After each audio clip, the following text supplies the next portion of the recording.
about the prayers and the flag right behind me.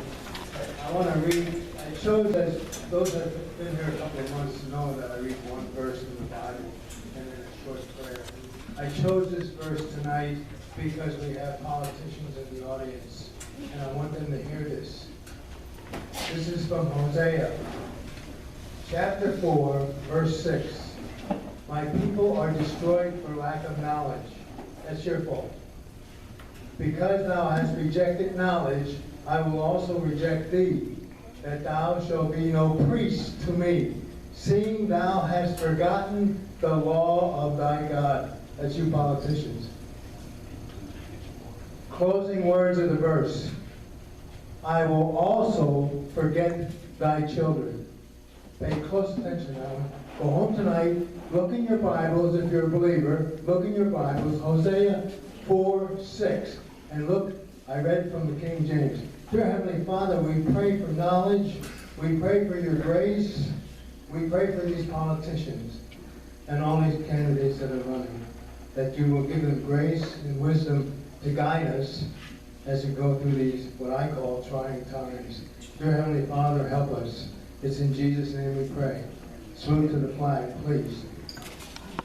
I pledge allegiance to the flag of the United States of America, to the republic which stands, one nation, under God, indivisible, with liberty and justice for all.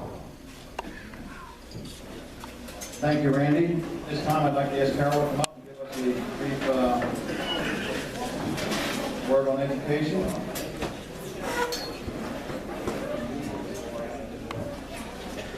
Okay, I'm going to try something new tonight.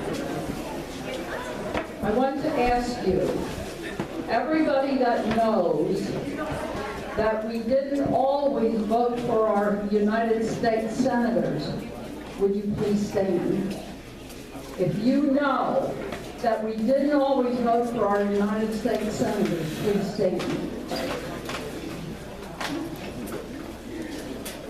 Okay, now stay standing.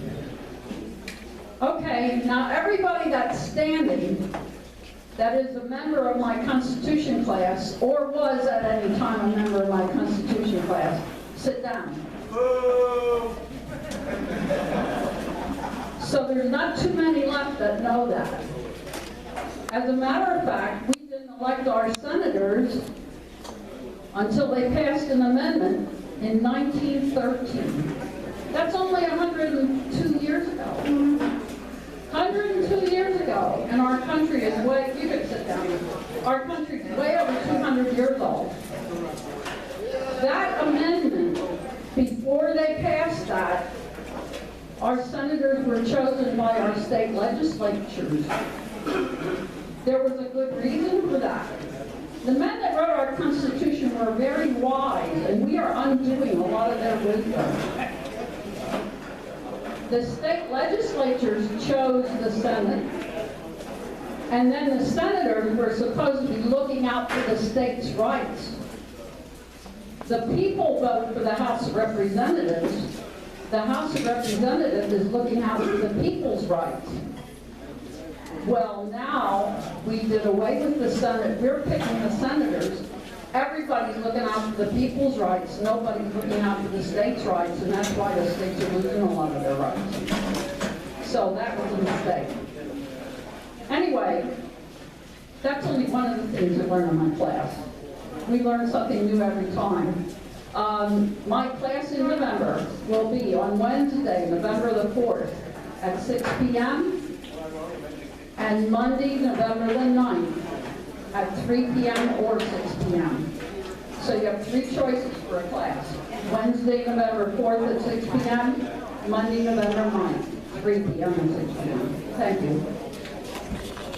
Before I call Linda up here, I'd like to ask everyone in the back of the room, I can hear all your chatter up here.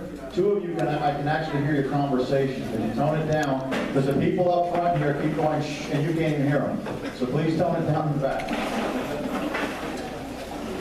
Good evening. Thank you for coming. I just wanted to remind everybody that we can bring in the canned goods and the non-perishables for the local veterans.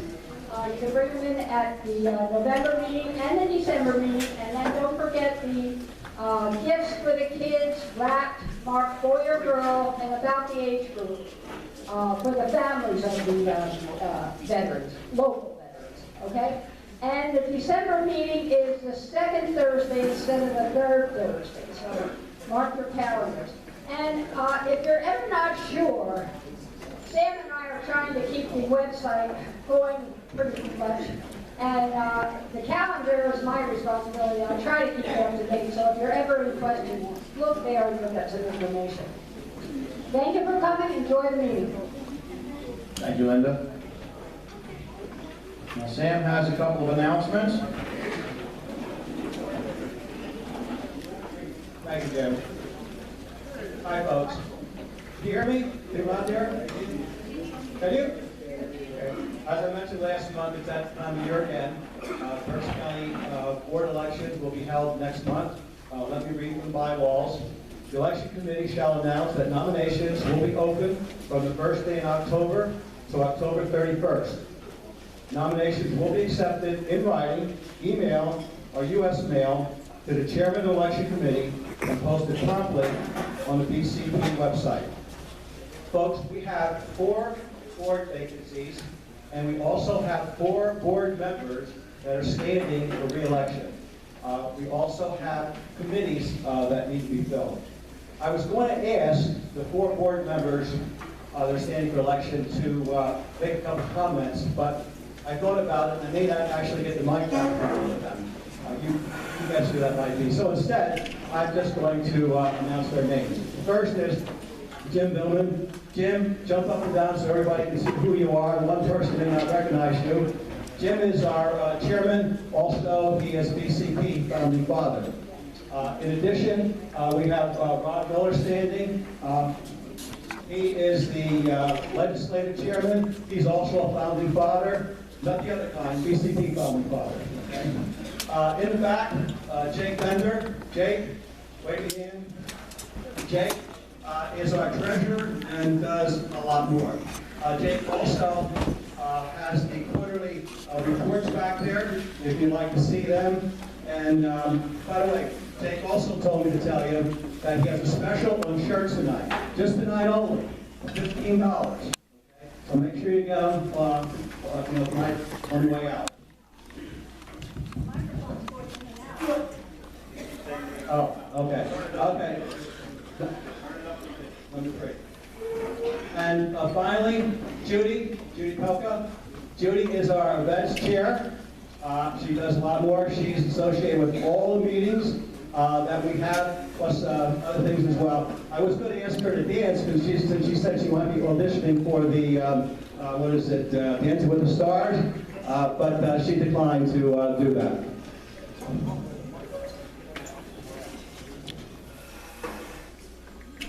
Okay, thank you all, first of all, for agreeing to stand for elections. Folks, they will not have enough help. They absolutely will not have enough help, these poor people. It's important that some of you step forward and help fill these 4 vacancies. Since last month, I made the same announcement. Not one person stepped forward. Not one person. Now, we don't want that to happen next month, so we came up with a solution. We have 4 board members we need to fill, and 2 committees, that's a total of 6. So what we did, we took 6 stickers and wrote 1 to 6, and we posted them at random under your chairs. So tonight, before you leave, we're going to see who volunteered, okay? Obviously, I'm only kidding. However, it is very serious. If you people do not come forward to fill these vacancies, we will not be able to perform and do the things that we want to do. Not only these meetings, but all the activisms that we would like to do, the different things that need to be done to forward the causes that we all believe in. So folks, we really need you to step up. Now maybe you can't, but maybe you know someone that can. Maybe you can not be a board member, but you give us a lead with someone who you think that might be able to help us. But we really, really need your help, so we're counting on you. One final thing, nothing to do with the elections, and actually, it might get me in trouble. Linda Bricador, stand up. Thank you. Linda Bricador is our membership chair. Linda also has a birthday coming up in a few days. Folks, could we all, on the count of three, say happy birthday, Linda? 1, 2, 3. Happy birthday, Linda. Thank you, folks. Enjoy the rest of the evening.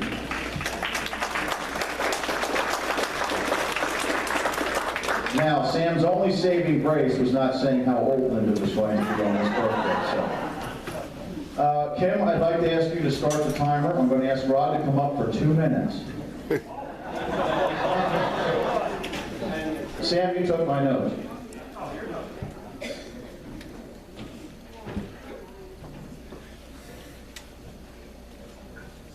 Thank you, Jim. Nothing to do with what I intended to say, but I want to tell you, when Sam says we need people on this board, I can tell you from talking to Heritage Foundation and other organizations that travel around the state, they tell us that this is the premier Tea Party in Pennsylvania. The other ones are hurting terribly for members. Some of them are not even having regular meetings anymore.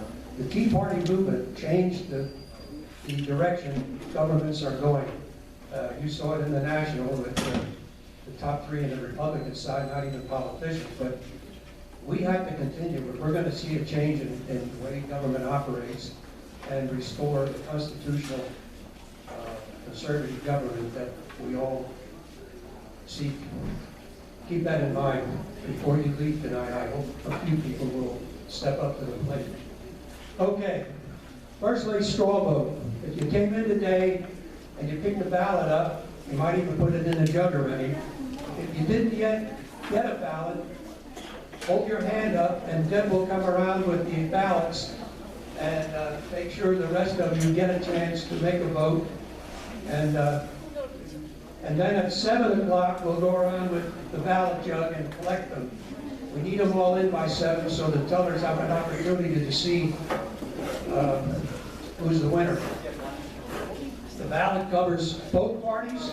It covers people that only thought of running for president. So you get a wide range of choices. You can even vote for Hillary if you want. But if you do vote for Hillary, I promise you, you're probably in the wrong meeting. Okay. Tonight's format. Now we frankly surprised ourselves because we had more elected or candidates responding than we anticipated.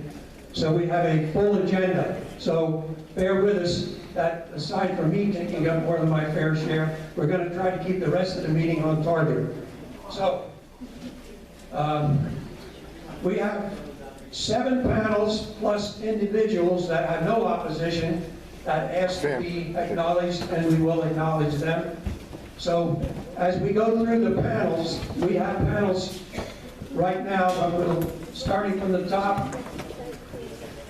We have chairman of city council, a president of city council, I was corrected, running mayor, county controller, recorder of deeds, county sheriff, county commissioners, and the Pennsylvania Supreme Court. Those are the sequence they're going to be running in, and those are the panels that we're going to hear tonight. The way it's going to work, each panel candidate will get 3 minutes to tell us why he's the one should be elected. After each gets their 3 minutes, each candidate will get 1 minute, or each candidate will get the opportunity to ask a question of his opponent. The opponent will get 1 minute to respond. If a candidate makes a direct statement regarding their opponent, at the end of the 3 minutes, that opponent will get 30 seconds to respond to that comment, whatever it might have been. If we manage to stay on schedule, and because 1 or 2 already advised us in advance that they cannot make it. We'll try to get questions out of the audience, hopefully one or two as each panel goes by. If you do have a question, we encourage you to frame it in a way that it applies to all the candidates, that they all have a chance to respond. Don't make the question directed at any one candidate. So, for those ground rules, I'll now turn it over to Jim. And Rod, you blew your 2 minutes, by the way. At this time, for the first panel, we're going to ask the county judges, and Eleni and Jim are here. And I believe Eleni has volunteered to speak for all. So. Thank you. That was by agreement, by the way. I just didn't tell them that was going to happen. I'm Eleni Demetrio-Geishauser. This is Jim Lillis. Not with us this evening is Patrick Barrett. He is at Alvernia's President's Dinner. His wife is on the board there, and so they are attending that event.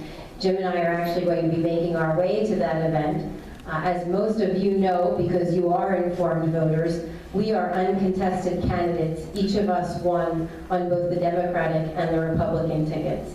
And so we have to go through the formality of the November election, but we are essentially judges, and on July 4th, all of us will be administered the oath of office. So we're here tonight really to thank you.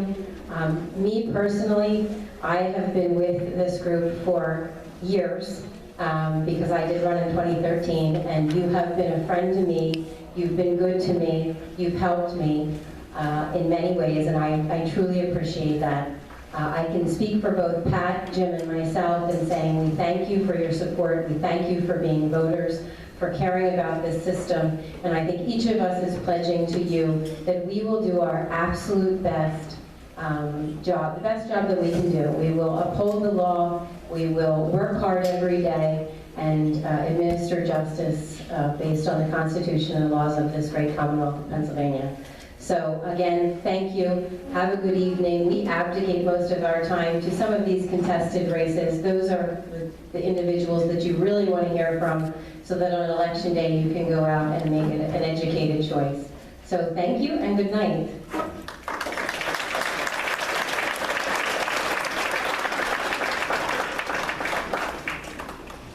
Jim Troutman is in the room somewhere. So, would you like to have a minute to introduce yourself or anything? We did put you on the agenda here. You did? Yeah. Let me just say my name is Jim Troutman. Well, you want to say it from up here?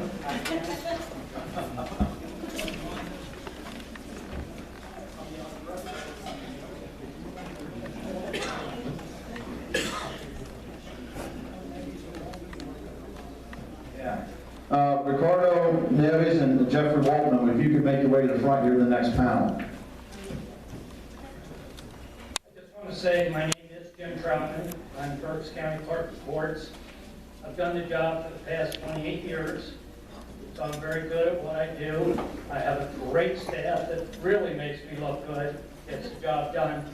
I will tell you, for those of you that are not familiar with the Clerk of Courts, I am the keeper of the official record in the Court of Common Pleas.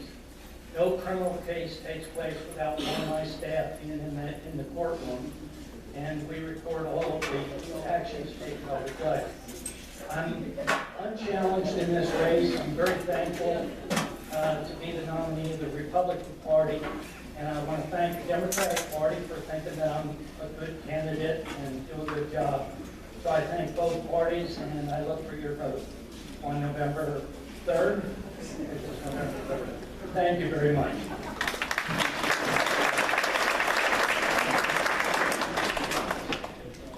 I'd like to ask Ricardo and Jeff to come on up to the platform. You can actually either stand or have a seat. It's up to you.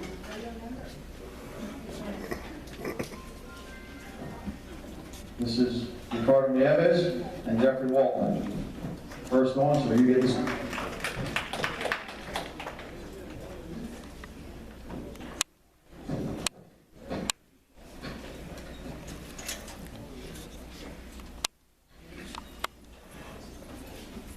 Good evening, everyone. Thank you, Berks County Patriots, for having this event here. It's a very common Pennsylvania Dutch name. As a graduate of Alvernia University, I possess a dual bachelor's degree in both marketing and management and business administration. And I also work at Evergreen Community Power on Laurel Street in the city of Reading. Have been very active in the city of Reading, having served on several city, county, and nonprofits. I also serve as chaplain of Greg Post number 12 on the American Legions, and I'm running for city council president because I believe my extensive education, business experience, and community experience will help solve the problems facing the city of Reading. Now, in a few moments, I will tell you that I have been out in the campaign trail, and what I have been hearing a lot from individuals is that we are looking for new leadership. They are tired of career politicians. For those of you that don't know me, again, you can Google my name, City of Reading, and gross abuse of power on many levels. That'll speak to my integrity. I have the courage to do the right thing because the taxpayers need a voice. I will rebuild the people's trust. I will end the corruption in the city, and I will represent you, my new bosses. I'm trustworthy, honest, and fair. Having said that, in a few moments, you will hear the incumbent come up and tout his proven leadership. In 2005, Reading's outstanding debts were $67 million. In 2010, Reading enters Act 47 during his third term. In 2012, council had no vote of confidence in the incumbent to be council president. Between 2005 and 2015, $86.2 million have been borrowed. Where's that money coming from? And then up late, we have been obligated to nearly $1 million worth of legal fees for the mayor without review. I found this a little disheartening because when I get a water bill, a cable bill, or any kind of bill, I like to go ahead and take a look at the line items. But he defended his actions and basically said that we have to eat the cost of the mayor's legal fees. Right now, currently, we have $153.7 million. I don't know about you, but I can't afford this type of leadership. My name is Ricardo Vieves, and I seek your vote on November 3rd. Thank you.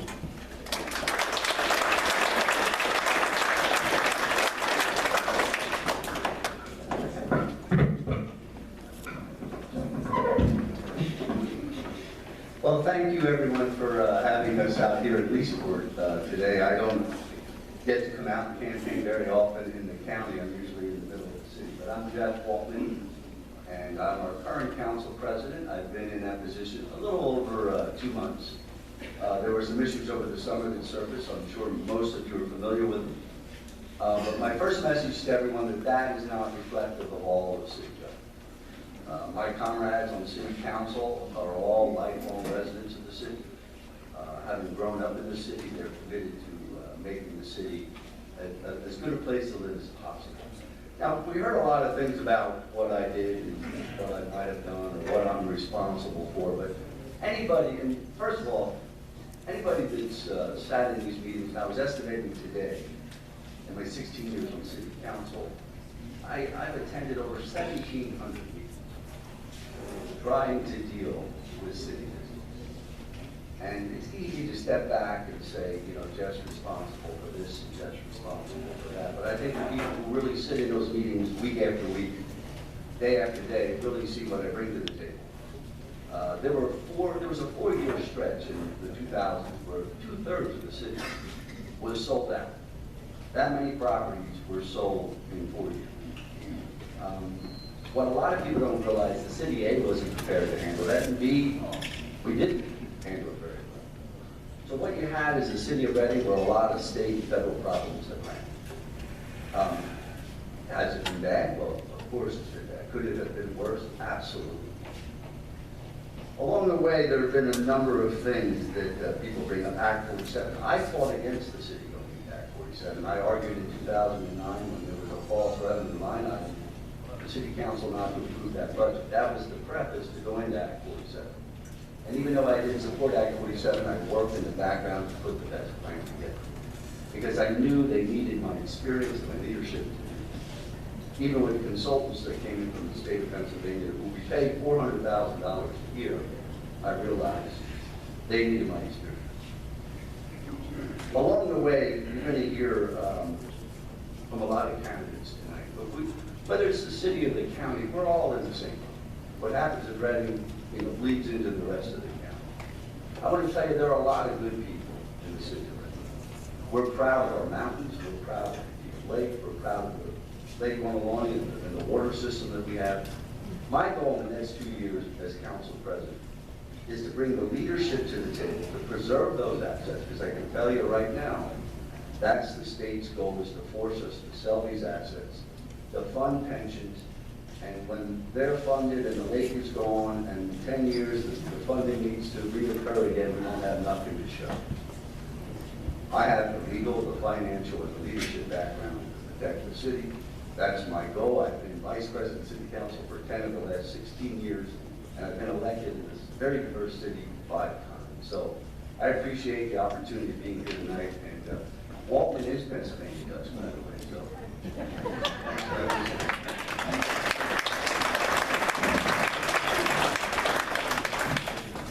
I heard one question directed at you, so I'm going to give you a chance to respond to that, and you 30 seconds to respond back. So. That question was?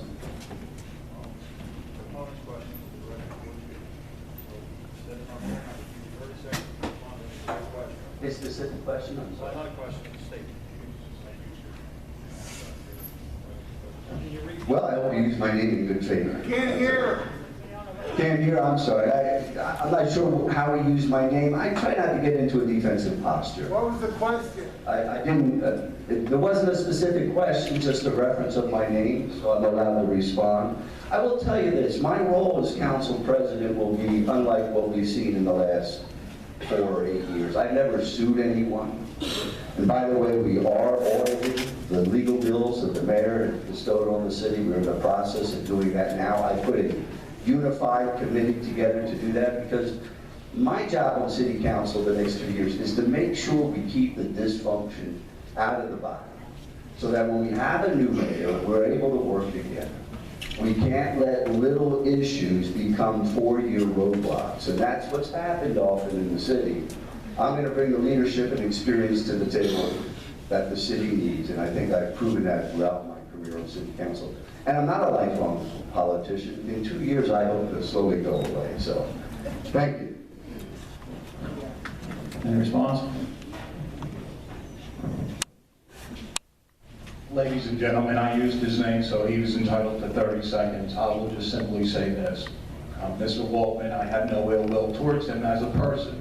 However, as a taxpayer, I have issues with some of the things that he said. In 2013, the city had agreed, according to Act 47, to go ahead and put pay freezes in place. I had in my car a 2015 budgeted expenditure of $100,000 in pay raises. I don't have this money, in addition to the nearly $1 million, and on top of the $86.2 million borrowed. I can't afford this leadership. Thank you. I'd like to thank you both for coming up.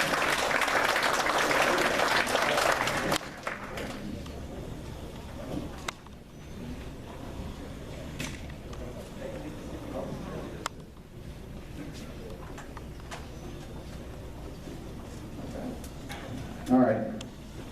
I got to make a clarification here. We got 2 color flags. Yellow means stop. And what does the red mean? Oh, that means stop. And what's the yellow mean? 15-second warning. Okay. All you candidates get that? If you see the yellow flag, it's your 15-second warning, and the red one is stop. And if not, Rod's going to give you the hook. He would love to do that anyways. So. I do not believe any other candidates for mayor have showed up except for Jim McHale. So, Jim, we're going to give you 4 minutes. If you want to ask yourself a question, go ahead.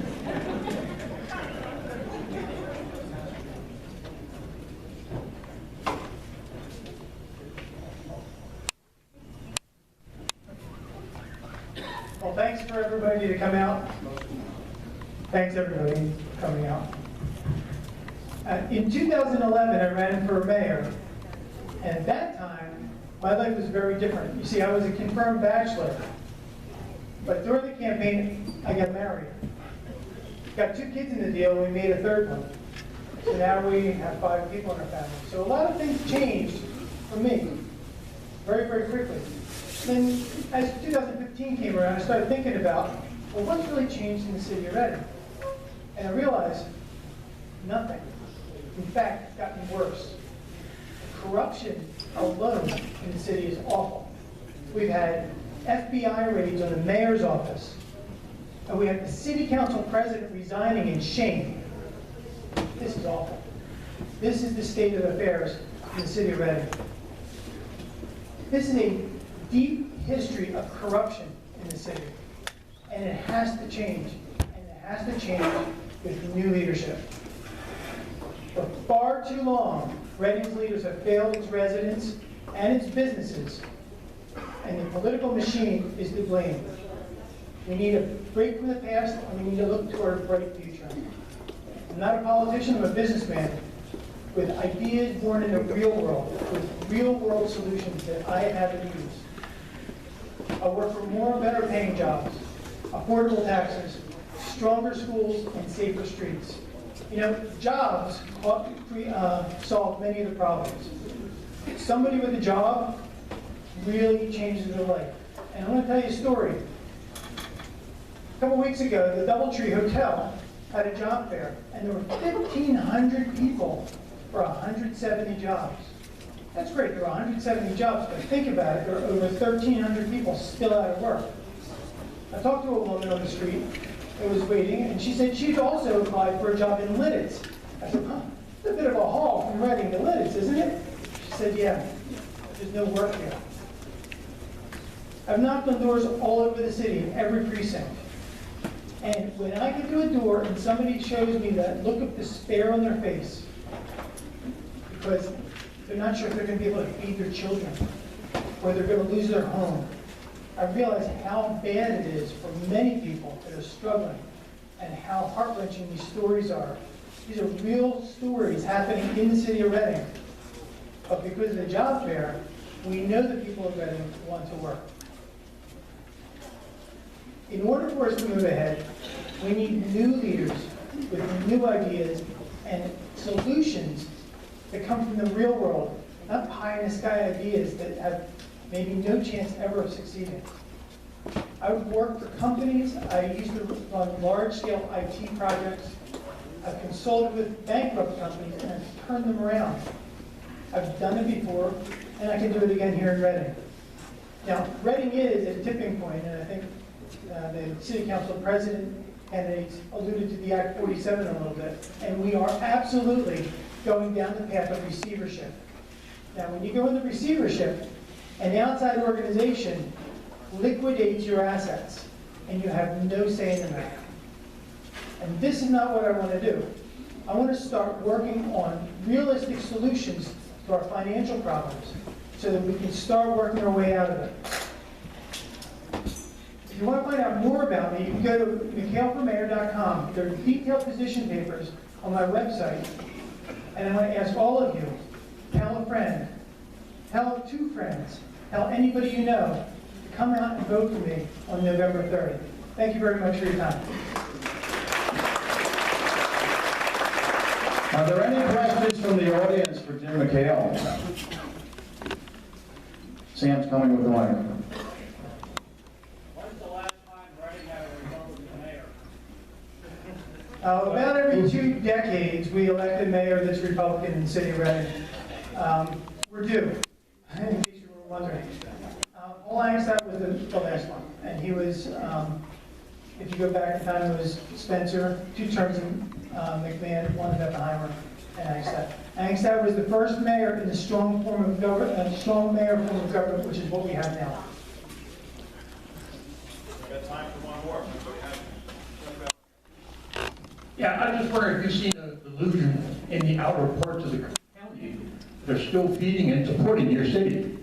There are a lot of people in the suburbs that are delusional, or whatever you want to call them, selling their homes because of the tax money that the county has to help support the city.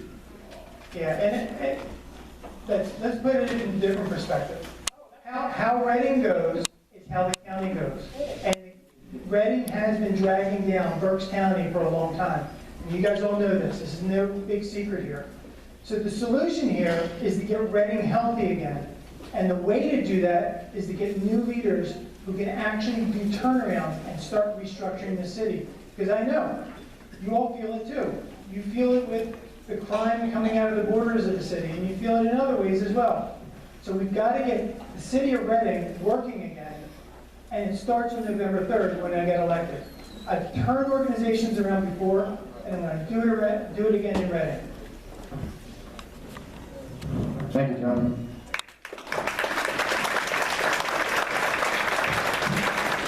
I would like to say for all you guys running for office in the city, if you do manage to turn things around, I might start investing there again. Our next panel is Raymond Austin and Sandy Graffius. Is Sandy here? Oh, I'm sorry. I didn't see you on the wall. Come on up. Oh, yeah, County Controller Office. I didn't even see you on the wall. I was looking for you sitting there. And since you're a lady, we're going to give you the microphone first. We are gentlemen here. Good evening, I'm Sandy Gravis, and I'm your county controller. People wonder what the controller does, so I'm going to give you the cliff notes. We pay all the bills, 1,500 bills a week. We audit 67 tax collectors. We audit 18 district judges. We audit every single elected official in the county. And I want to tell you, we are like Sherlock Holmes, but we're a kind Sherlock Holmes. I want to tell you that I'm really proud of my staff. Some of my accounting people came tonight, and in the back is a group that has decided to give all you guys cake when this is over. That's your reward for sitting here tonight. I would appreciate if my accounting people would please stand up, and also my office staff.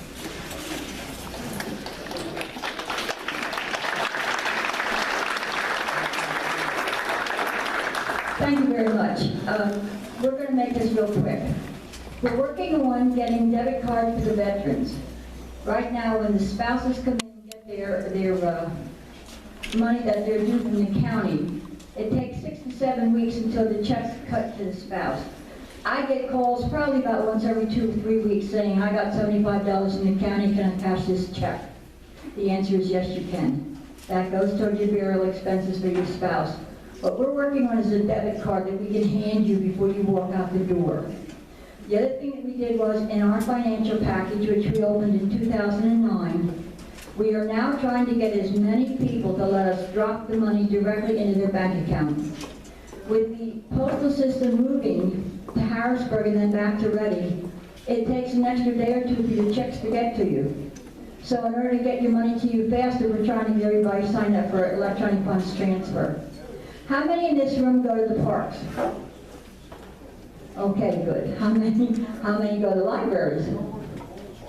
Okay, good. We pay bills for all of these different departments, and I want you to know that anybody that wants to bribe us, they can bring us lemon squares, brownies. We're not fussy, we like to eat. Seriously, it is so nice being your county controller. I have a good staff assembled, and I really appreciate your support of November the 3rd. You didn't have to put your card up.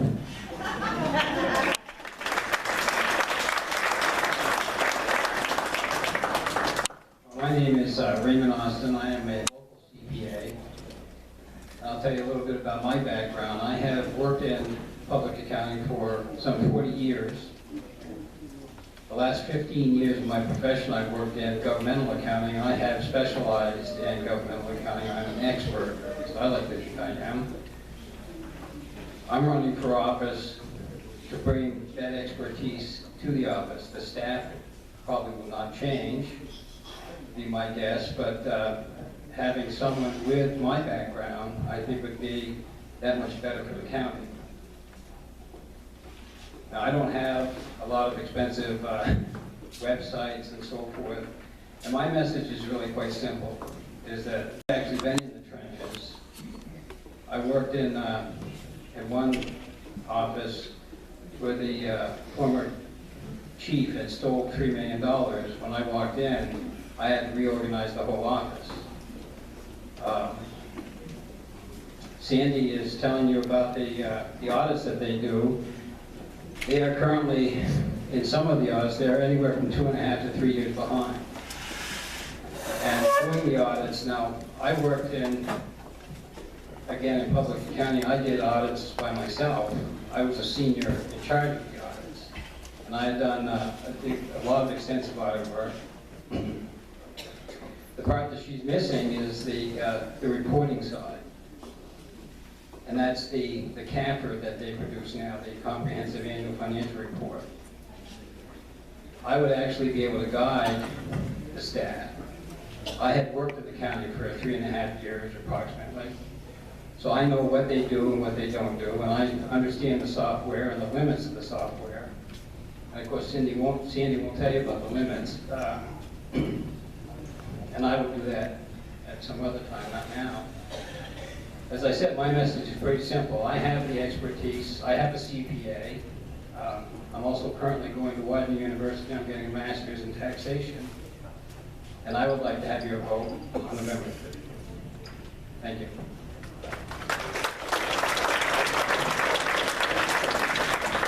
Sandy, you take the platform. There was a question or statement directed at you. You have 30 seconds to respond. Ray has discussed several times the audits that were behind. When I took office in 2004, we had 4 gentlemen that came to our department from GPU because GPU had moved out of the county, out of the state. Within the last year and a half, all those gentlemen retired. They hit retirement age and they left. We have a brand new staff. I will tell you that if you look on our website, you will be able to see all of the audits as we are finishing them. By the end of this year, I just checked with our audit manager today, by the end of this year, we will have 2 offices out of all those different people we talked about that are not finished. Thank you. You have 30 seconds for a response to that. Well, I don't really think I need the response. The fact is that under Sandy's leadership, they had fallen behind. Whether or not they had 4 qualified auditors that left is pretty much immaterial. They should have hired additional people to come in and keep up the work. And she's not been able to do that. She can't guide them because she doesn't have the expertise. It's, again, very simple. Okay, we have time, so each one of you have a minute to ask the other opponent a question.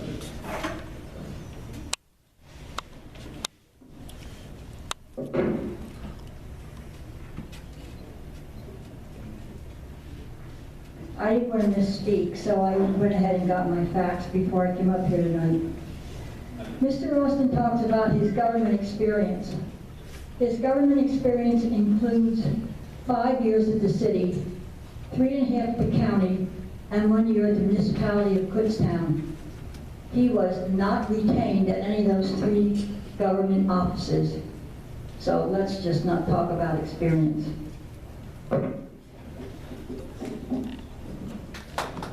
You have 1 minute. Well, I want to thank Sandy for giving you my resume.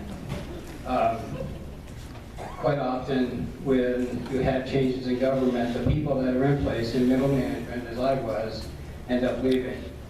She did forget that I worked at Lebanon County Earned Income Tax Bureau, and as I said, that was the borough that was in so much financial problems.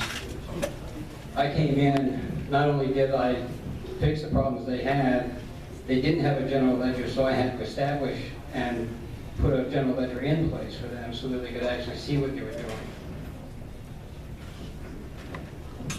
Thank you both. Thank you, Sandy.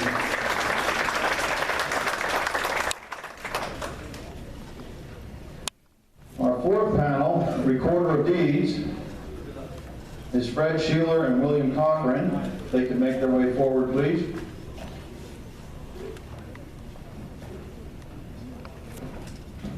Since you're here first, Fred, you get the microphone first.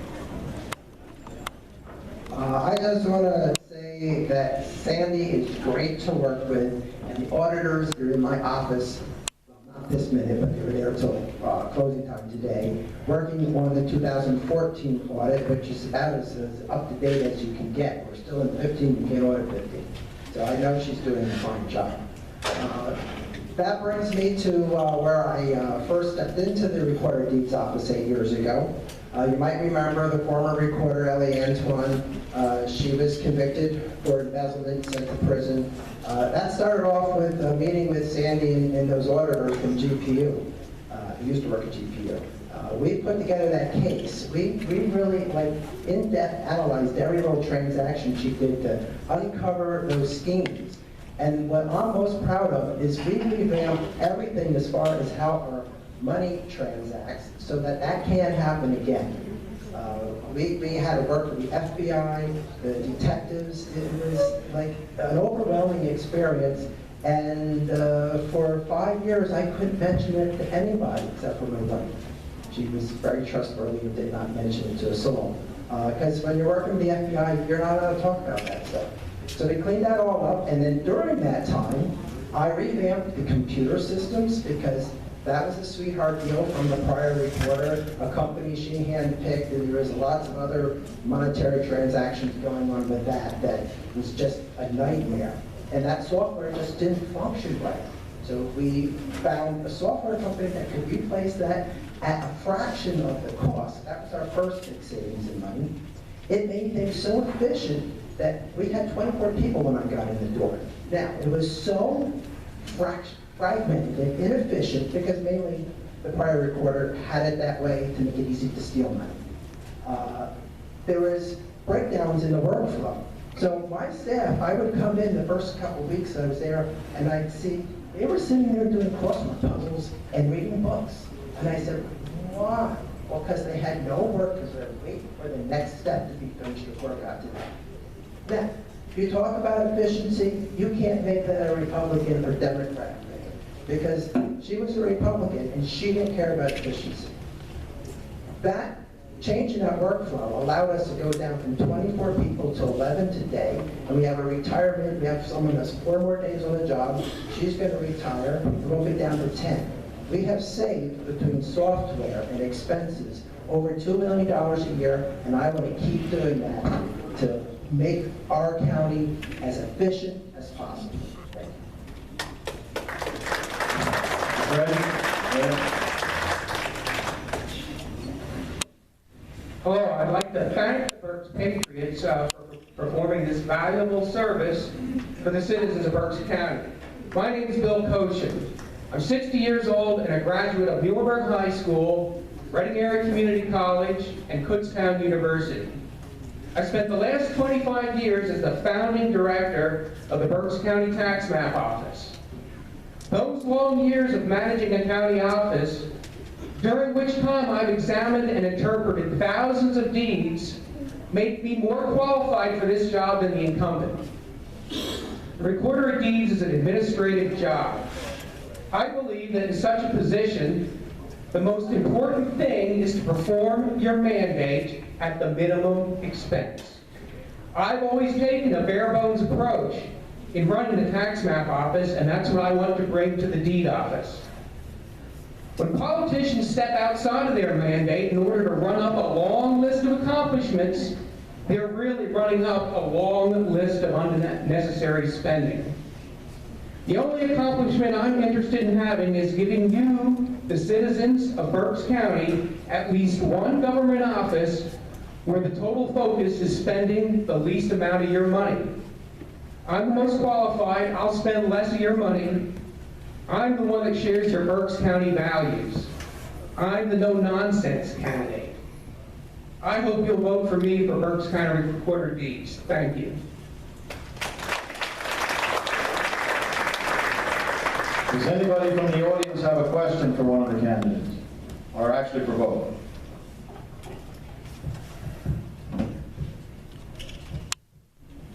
Sorry guys, no questions. Thank you.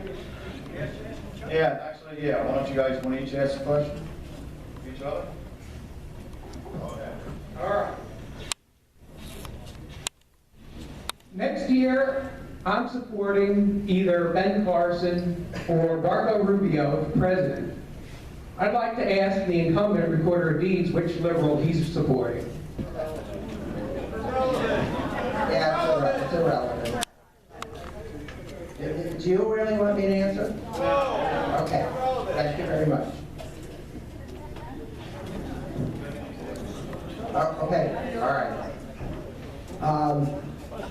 My very conservative sister-in-law bought this site. I'm stealing it from her.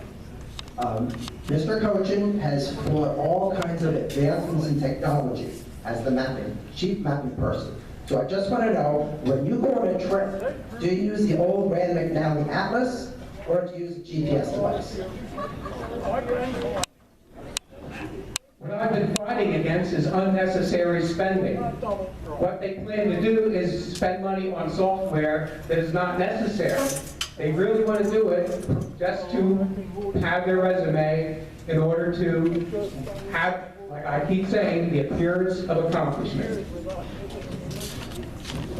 Thank you both.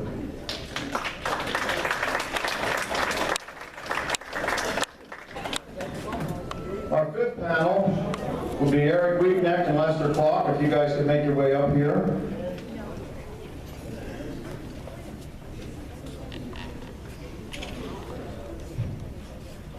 While they're making their way up here, I do want to make a quick announcement. And I'm just going to change the format a little bit here. We have a lady in the back, and she's with Keystone Military Families. Her name is Kyle Ward. Will you stand up? Everybody see that lady back there? Well, she works very hard. Every year, Kyle Ward, who's the founder of Keystone Military Families, has an event called Stocking for Soldiers. To get the money needed to send 2,500 care packages to our military overseas at Christmas time, Kyle asked for a donation of $5 for the Bon Ton Community Days coupon booklet. Each booklet contains coupons valid on Bon Ton Community Day sale, November 11th and November 14th. The coupon booklet has a $10 coupon to be used on anything in the book and $500 worth of additional coupons. If you're if not interested in the book, you can still make a $5 donation. There are stocks in the back table if you want to send a message in the care package to our servicemen and women fighting to keep us free. So please, if you could, give that lady and her organization some support. Again, her name is Kyle Ward. Here's what the booklet looks like. And I don't ever shop the Bon Ton, but I'm sure Deb would love to, so we'll take one. All right, that's all of that announcement. Eric? Thank you, Jim. Thank you for having this evening's event. I think it's great to hear the candidates get to decide a little bit more what you're going to do on election day. It's going to be here before you know it. Don't want to use up all my time with that plug, but I've been fortunate to talk to you this group several times over the last 8 years as sheriff, and I'm very proud of my accomplishments as sheriff, one of which I think is huge. That is the changes I made in license to carry. We do a seminar throughout the county to educate people on their right to carry. But the big changes I made, I opened up an airport substation, making it convenient for you to go in and renew your license. I opened up 5 remote locations the 3rd week of each month where we go out into the community to get your licenses taken care of. And the reason I did that was, been in the sheriff's office for 31 years. I was chief deputy. And while I was chief deputy, one of my jobs was to oversee the licensing unit. And the one complaint I always got was it took longer for the people to come in, park their car, walk to the courthouse, go through security, come up, and get than it did to actually get their permit. So one of the changes that I said I would make if I were elected sheriff back in '07 was I was going to make it easier to deal with the sheriff's office. And I think I've accomplished that. And I see a lot of familiar faces here that come in and get the services that we're providing. One of the other things I'm very proud of is our canine unit. We have a canine unit of 4 dogs, and the county contribution to that unit is $5,000. Everything else we raise through the Friends of the Sheriff Canine, a nonprofit group that we raise money for their vet bills, for their training, for everything. And those dogs are available to every single municipality, not just in Berks County, but in other counties as well. And we make that work through people like you. Next week, you're going to be seeing our most wanted, our 12th most wanted insert coming out in the Sunday paper. And again, 53% increase in apprehensions since we started that publication. 53%. And the reason that's working is because of people like you. You get that insert, you see a familiar face, you call us. We go out, we make the arrest. We don't ask your name, we don't ask your address, we don't ask your phone number, we don't care who's calling in. It's been a proven fact that we have competitor drug dealers calling in and ratting out other drug dealers. And we're fine with that because we'll pick them up because next publication they're probably going to be in it. Someone's going to do that to them too. So that publication will be out next Sunday, and we're looking for your help again to help keep Berks safe. And just remember, keep Berks safe, keep Wheat Neck Sheriff. Thank you. Thank you, Eric. Hi, good evening. First, I want to thank the Berks County Patriots for having this great event. I'm a Patriot member myself, and I really enjoy coming out here. Some of you guys know me, some of you don't.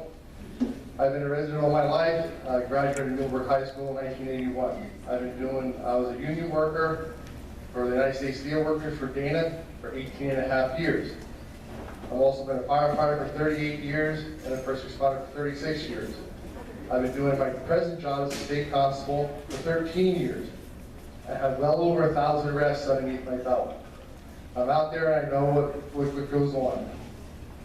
What I bring to the table is proven leadership, financial responsibility, and the leadership comes from firefighting, from running a lot of events for fundraisers. I'm a Shriner. We run a lot of events for children, because that's our most important asset in my book is children. A lot of things like Eric touched on, the gun licensing, I do not plan to change. I like to enhance it. The same way with the canine units, if I get in. I bring honesty to the table. I never been sued. And I'm a hard worker. I'm usually working 60, 70 hours a week. You can ask my wife that. She says, well, I'm going to be home for supper. I said, oh, like a day or two. And I said, I'm always working. That's the way I've always been. So that like I said, a lot of you guys know me. If you don't, I have any questions, I will gladly answer them for you. I don't have a problem. And I hope you come out and support us, and support me, because a win for me is a win for you and Berks County. And I do support the Constitution of the United States and Pennsylvania. In fact, I will fight and die for the Constitution and to protect our citizens. Thank you. Now, I'm quite sure, members of the audience, there's going to be some questions for these two. So if you have a question, please direct it at both. Sam has the microphone. So any questions? What's your position on Class 3 firearms? Class 3 firearms, you need to have the chief law enforcement officer sign off on your FFL. I sign off on those every single day. We do a quick background check to make sure that we are dealing with a law-abiding citizen, and I sign them absolutely every single time. I agree. I have no problem with that whatsoever. As long as you have the background check, you're good to go. Other questions? Over there, Sam.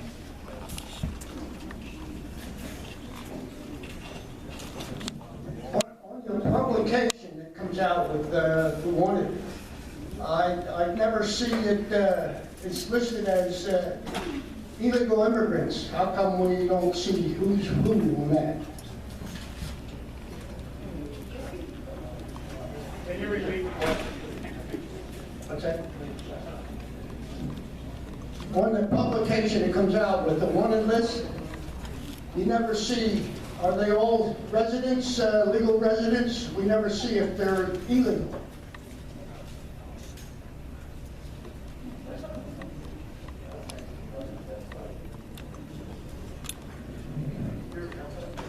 When we choose the individuals for that publication, we use a criteria that we use stale warrants, meaning that the deputies went out there, they looked for the person, used up all the leads, couldn't find them, so then we put them in the publication.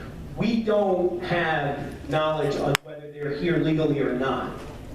One of the things that we did, and I actually addressed this group on the immigration issue, Our hands are tied. Our hands are tied by the federal government. We made application. All 3 commissioners supported it for us to actually enforce the immigration laws. We were going to send deputies. We get pass-through reimbursements for housing the illegal immigrants here, but the enforcement piece is the critical piece that we really stand firmly for. And there's still a piece of that building that's available.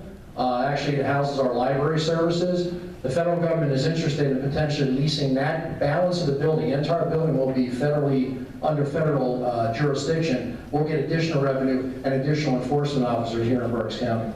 So we stand strongly against illegal immigrants. We're trying to help out as much as we can, working with the federal government. One other quick thing. Eric mentioned this. The right way to do this is through the Sheriff's Department and through the program that was in place before President Obama shut it down. That is the proper way to do it. We don't have any direct law enforcement connection outside of our sheriff and district attorney. What we need is a new president.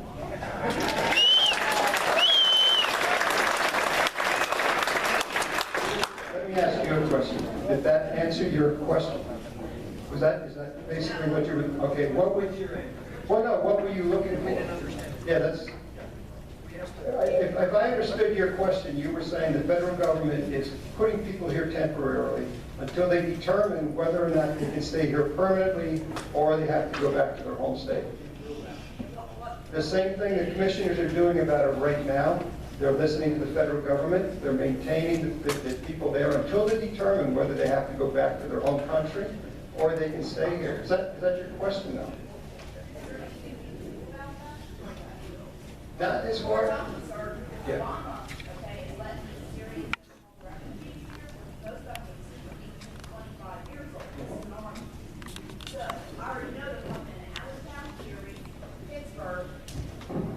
Okay, I already have a list, so I already know where they're coming. So are they getting background checks? And why aren't these houses, why aren't the federal government doing something about our veterans that are sleeping on the streets? Why don't they find a house for them? So I want to know, is there anything you can do to keep the federal government out of here? And about the immigrants? So essentially, to answer your first question, my son was in the Marines when the illegals were coming in originally. They wanted to house them in Army camps and Marine camps. None of the facilities were suitable for that because they're for training. But they were looking at a number of different facilities. Right now, there's 3 facilities in the United States where they go. As far as what they're going to be doing in the future, I don't have that information. I don't know where they're going to be going or what they're going to be doing. I really can't answer that. How can you say they're not, sir?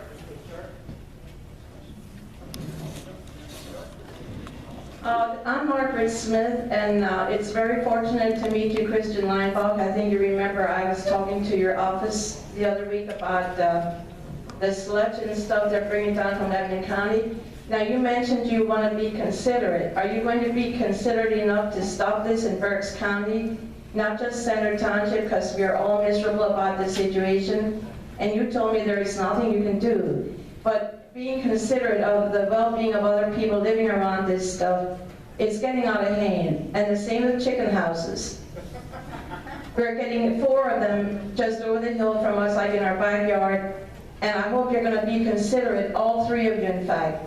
But I'd like to have your input on that, what you plan to do in the future. It is a health hazard, and we're fed up with it.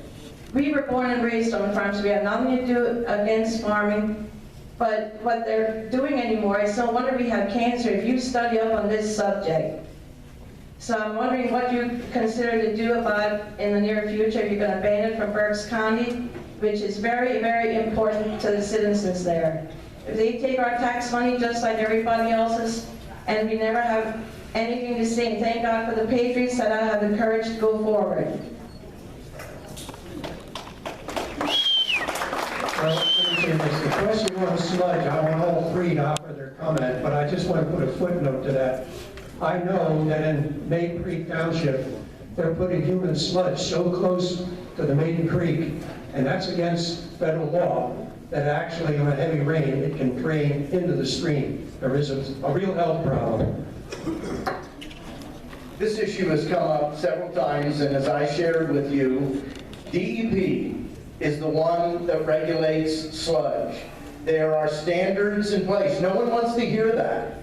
But you also don't want county commissioners just jumping in arbitrarily and deciding this type of farming's okay, this type of farming isn't.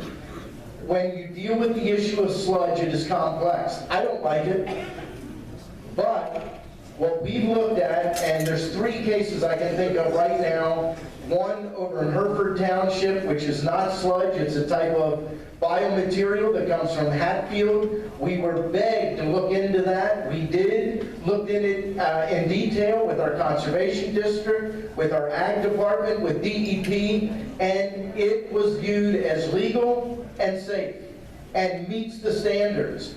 The other case is Center, and then over in Marion Township. And I know there have been other cases. The issue, okay, that's a good point. Who wants to? I know it's a constant struggle with the right for farmers to farm and produce a crop and turn a profit.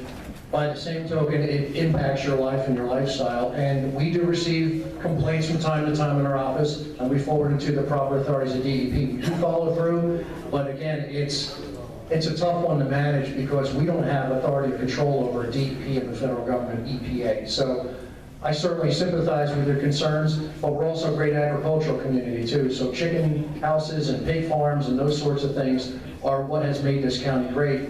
And I'm sorry for your challenge. Regarding sludge, the way it works is the sludge is tested, especially human waste. It's tested before it's delivered to the area. My feeling is it should be tested at least quarterly or once a year on the farm, where it's laid, because it can build up over time. If it's found to be faulty, then they should treat that the same way they do any hazardous waste. The cost for that would be astronomical. So we should, the testing at the facility where it comes out should continue, but there should be a risk in case a year down the road, 2 years down the road, the lead content becomes too high. Or, like you said, it goes into Main Creek and puts some damage in there. Okay, did Judge Paul Panapinto arrive yet? Yes. Okay, well, tell him what we'll do. We're okay with time. We'll take one more question from the audience for all 3 if anybody has any. I got it right here. Here. Yeah. Okay, go ahead. For all 3 of you, yes or no answer. Do you understand the doctrine of interposition? Start with you, Tom. Do you know? No? No? It's Christian. Doctrine. The doctrine of interposition. And the doctrine of interposition is where you inject yourself into a situation against a higher magistrate. You act as an advocate for the citizen. We do not have that in this country right now. We have the legislators on the state level are not going against the federal and so forth, and I'm going to cut it short. But the doctrine of interposition was used with Jefferson and Madison for the Kentucky Resolution and the Virginia Resolution. I would highly recommend you look at that. I didn't know what it was called, but I already described it in my opening comments. I've been willing to stand up whenever I believe the state government, the federal government, or someone else in county government has overstepped their constitutional, legal, or moral boundaries. It's how we stand up that's important.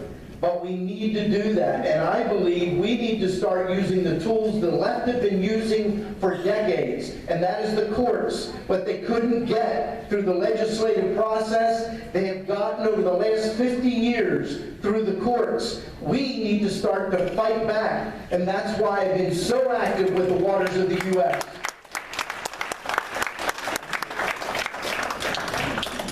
No further comment? Well, I'd like to thank these 3 gentlemen. That was a nice back and forth Q&A, and good luck to all 3. And thank you for attending.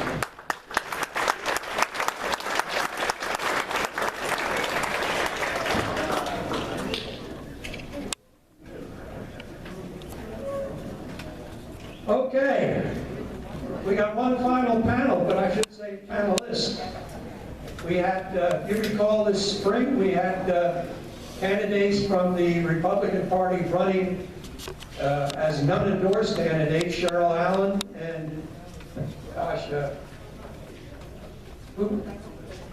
Rebecca Martin, yes. And they decided to run in the primary, and they were defeated. Our candidate coming up now decided another strategy.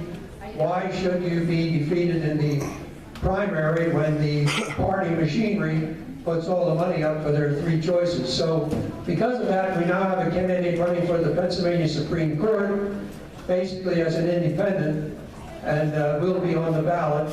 I will now introduce my dear friend, Judge Paul Pinapinto.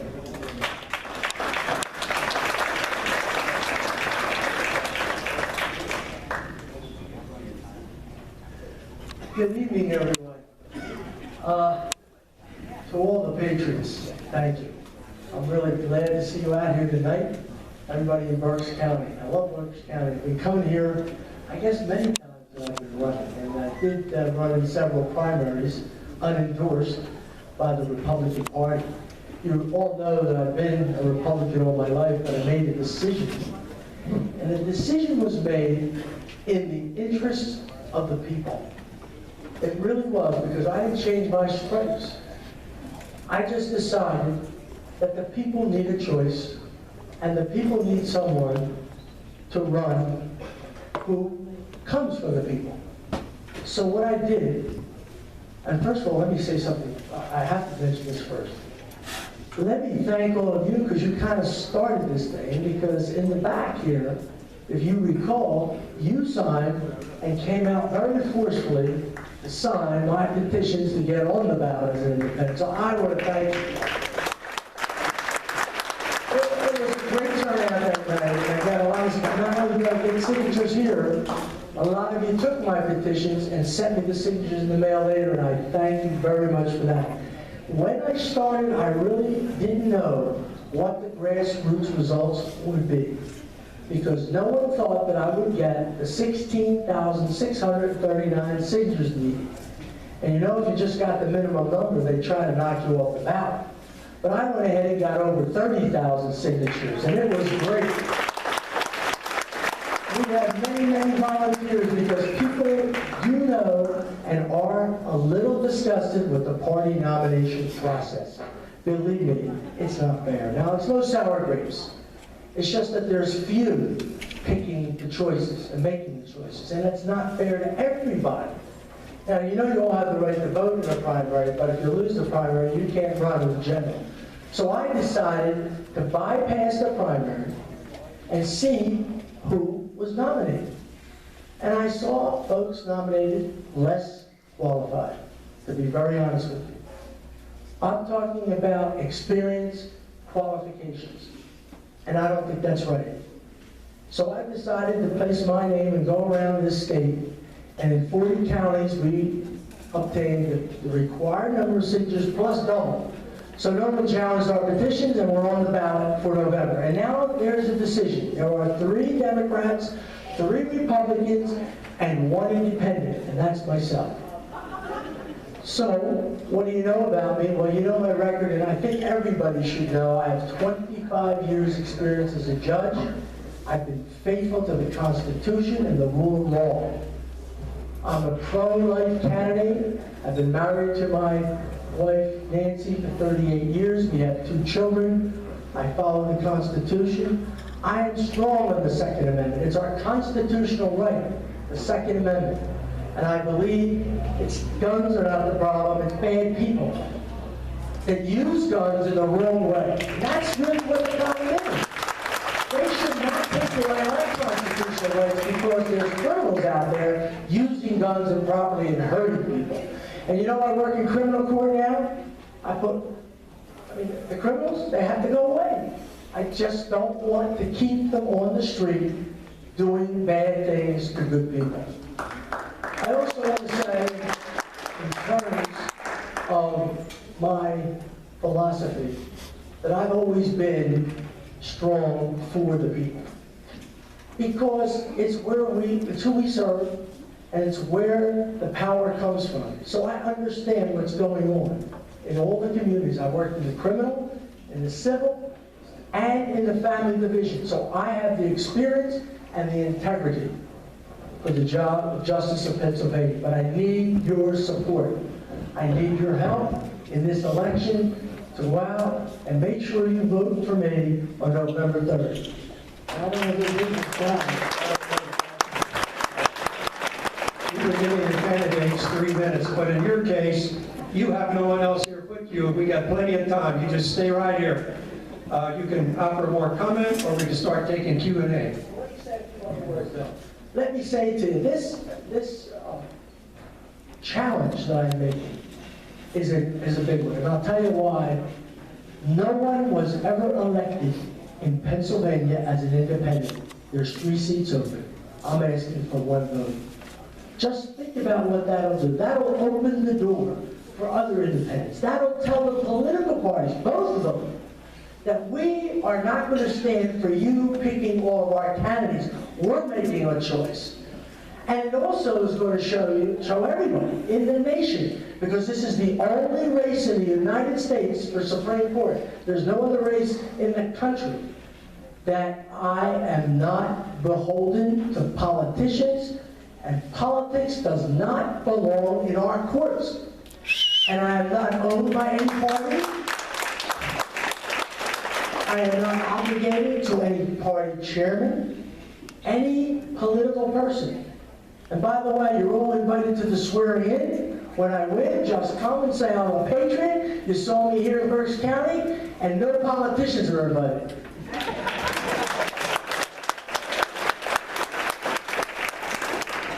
Lastly, ask yourself ask yourself a question.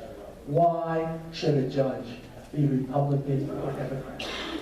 Why shouldn't you just run on your character, moral principles, your education and experience, and you vet the candidates? You may not like one or the other. You have a choice. But you don't need to have a label. And politics labels people. And then it becomes a fight, the Democrats against the Republicans. Why?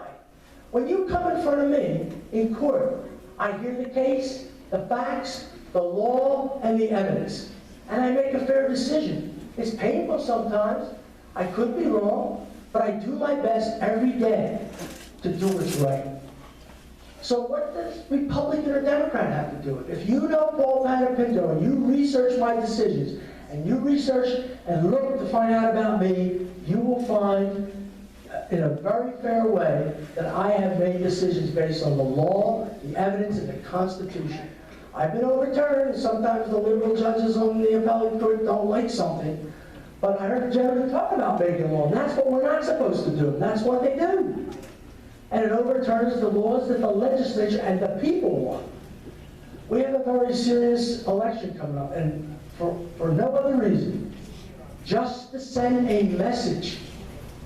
And if you don't feel you should vote for me, that's one thing, but just to send the right message out there, we need to get out and work hard to get our fellow citizens the information about my candidacy so I can be elected.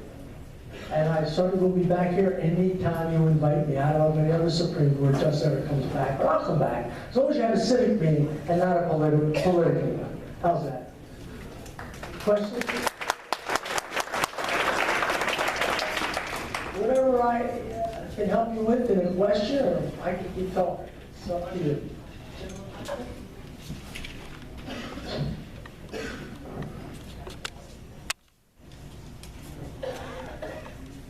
What's your opinion on jury nullification? Jury what? Nullification. What do you mean by nullification? Nullification is when the jury renders a verdict based on their conscience instead of the judge's instructions. When the jury renders a decision, I follow it. I mean, I have to say it's the jury's decision. I haven't nullified a jury decision except in one case. They made an award for $200 million. And I said, no way. It shocks the conscience of the court to make that high of an award for the plaintiffs. And I did not enter the verdict. I told the lawyers I'm going to overturn the verdict, and it's called a judgment notwithstanding the verdict. And I said I would do that. It was on a Thursday, and I told them I'm going to hold the case, and Monday they better come up with a solution. We're getting into trial. But we were making those steps, and I had support from the commissioners to do so, and we just got the carpet dragged right out from underneath our feet. Up front here.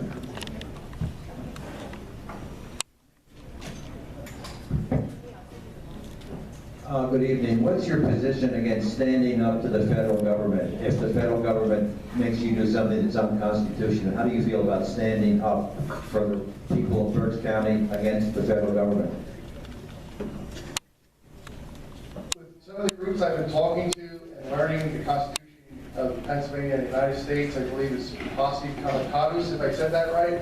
That means the government shall not interfere and come in and do anything to the people of the county in which you live in. And I sincerely believe in that.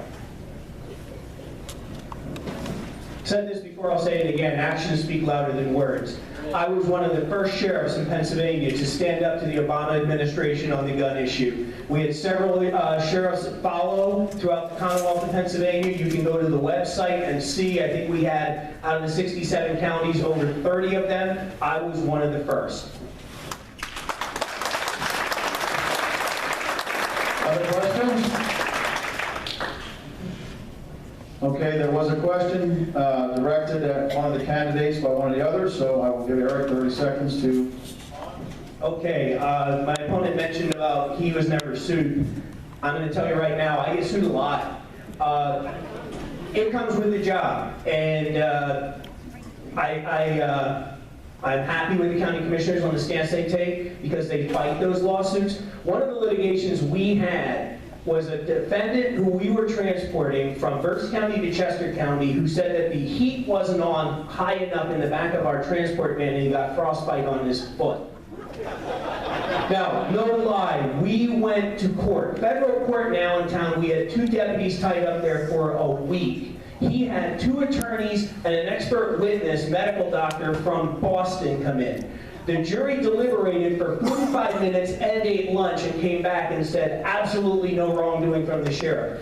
My opponent last time was saying as sheriff he would never get sued. That's a bunch of crap, I'm telling you right now. Between the prison and the sheriff's office, we're probably going to get sued more than anybody, and unfortunately, we're all paying for that lawsuit and their attorneys to do so. 30 seconds to respond to that. I do have one quick story here, if there's no more questions. That circular that comes out with those wanted people, twice over the years, he's cost me money. They were my tenants, and I had to turn them in.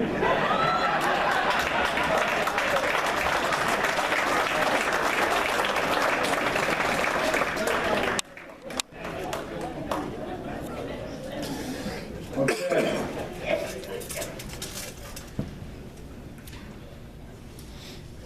Rod, start the timer. He has 1 minute for introduction.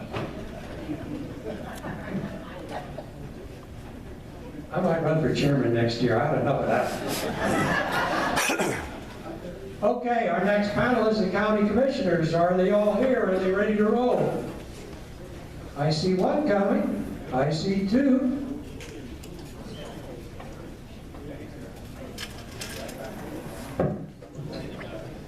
We have Evan Barnhart. We have Kristen Leinbach, the 2 incumbents, and we have the challenger, Dunn, and I apologize, I never heard it before. V. Mazzell, okay, V. Mazzell. Okay, 3 gentlemen, will we get the standard 3 minutes for telling us why they have to be retained or a new man in, and then if any of them have any comment that's directed to the others, they'll get a response time. So, why don't we start, go ahead with Kevin right there. Good evening and thank you to the Berks Patriots for this fine outpouring prior to Election Day. I am Kevin Barnhart, I'm your county commissioner, and I'm proud to serve as the vice chair of the board and also the chair of the prison board for the last 7 years. Why do I bring that up? because I serve on the board as a minority commissioner. I'm the Democrat with 2 Republicans. I think that speaks volumes about my service and my commitment to the county. Over the last 7 years that we've been involved in the budget process, we have lowered county taxes. The total county budget, $14 million. The previous 12 years, they were going up $20 million a year, over double in a 12-year period of time. We've been able to lower them $14 million. Why do I say that? Because property tax hurts us all. We have control over the county tax burden. And what we're trying to do is bring in as much commercial development as possible. It's not the burden of the residential property owners anymore. We need to bring in commercial development. I work earnestly and hard with site selectors, with developers to try to locate good paying, good benefit jobs here in Berks County. I want to continue to do that. When I come into work every morning, I put in a full day. I don't come in occasionally or come to certain meetings. I come to everything. I'm the go-to guy, I believe, and I think Christian can attest to that. When there's something to be done, he and I step forward. I was instrumental in recreating the police study to look at policing countywide. The library study that's recently been put out on the table, I'm on the steering committee to try to find efficiencies and ways to save money to keep our libraries vibrant in Berks County. Bridges, we now have 59 bridges, and Anita Burkhardt can attest to the fact that we removed one right near her house. We're eliminating several bridges to save future counties' budgets a significant amount of money. I was instrumental in working and forming BARDA and the Red Rose in the South Central Transit Authority. What did that do? Save local taxpayers $500,000 a year. $500,000 a year in local. We also have a Blighted Property Review Committee, which I'm on and I serve. We are doing similar to what the city has been doing for a number of years, is taking possession of blighted properties, clearing the site, and then making them available for people to purchase so they can put up good, affordable homes. I am a law and order type person. I served for 9 years as mayor in the borough of West Reading, being the civilian head of a 13-man police force. I was instrumental in helping to put the 911 system out for the safety of our first responders. There were many communities where we had difficulty locating towers, but I saw to it that happened. So I just want to say that I'm going a little bit longer about my law enforcement background, but my son is a deputy sheriff, serves proudly with Eric Wigneck, and I just want to say that I'm endorsed by John Adams and FOP Local 71, so I think that says a lot about my service to the community. Thank you and God bless. And with that, we will now hear from Christian Leinbach. Thank you very much, Rod, and thank you to the Berks Patriots.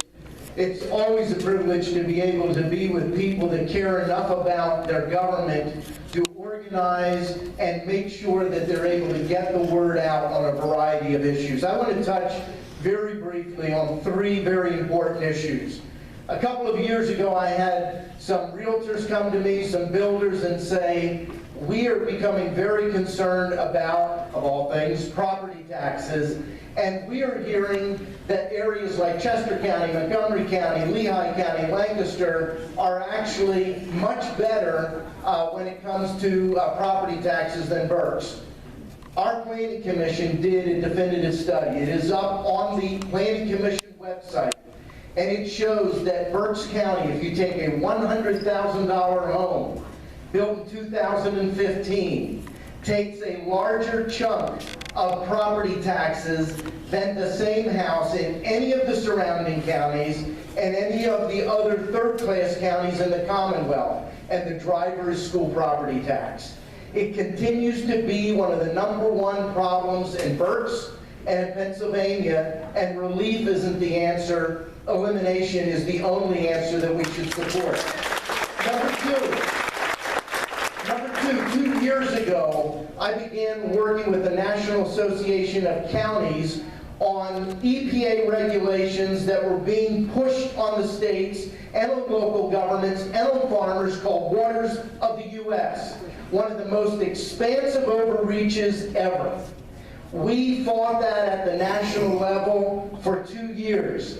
And we thought we lost the battle earlier this summer when the Obama administration said, we really don't care what the farmers think, we don't care what counties think, the rules are going into force, and they did. But we kept fighting. And last Friday, a federal appeals court in Ohio ruled that waters of the U.S. are a complete overreach of the power of the federal government and stopped it nationwide.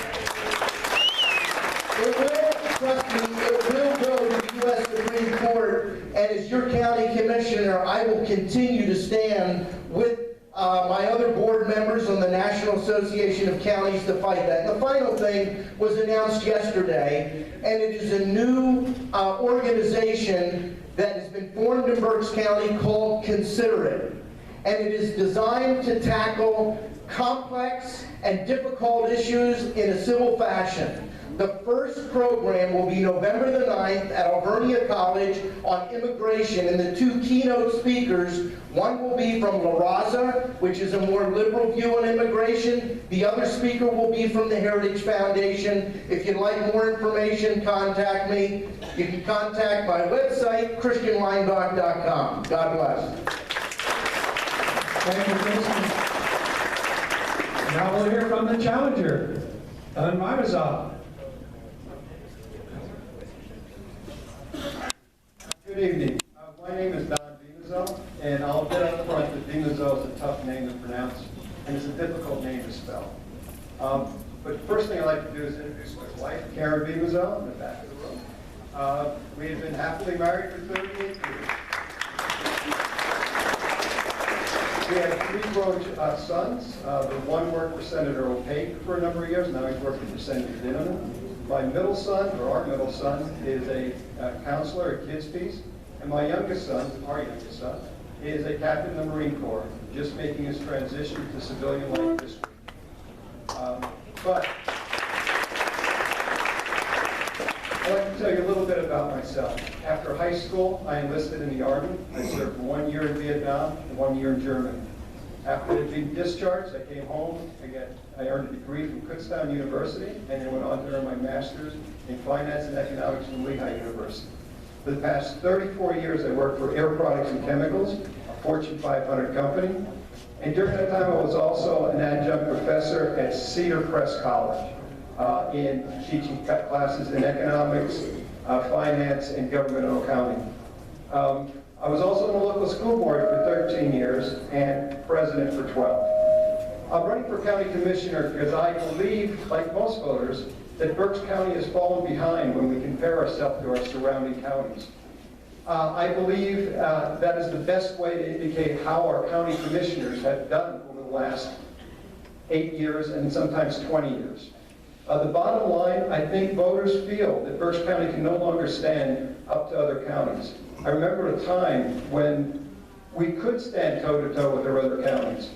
But I've heard from a number of people around the area that we can no longer do that. And quite frankly, it's not us. It's not our fault. I believe strongly that Berks County has some of the most generous, and hardworking people that I've ever known. No, it's not us. It's not the communities. It's not because of us. It's because of what the county commissioners have done over the past. I'm also running for county commissioner because I do not believe the county commissioner position should be one that someone holds for life and then retires and gets a lifelong pension. I do not believe that the county commissioner should participate in the county pension program, and I strongly believe that we should not serve more than 2 terms. What I'm asking from everyone out here is you have 2 votes for county commissioner. I would like one of those votes for me. And the reason for that is I'll bring a fresh, new ideas to what they've been looking at together for the last 8 years. Why do I think my suggestions are valid? It's because that's what I've been doing for the last 34 years. I have a financial background, and I'm almost out of time. I have a financial background and an MBA. And so when you vote, I'd like you to think of B for voting and B for being designed. Thank you.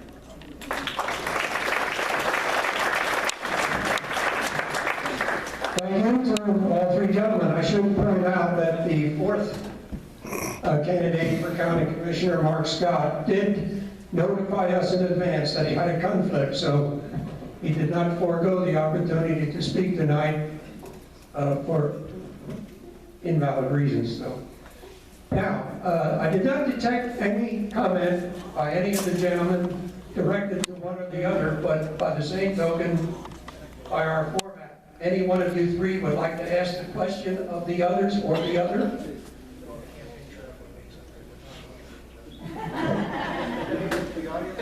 Well, that's my next one. Okay, we're going to the audience. There have got to be questions for our county commissioners. They run the show here. And there goes this microphone.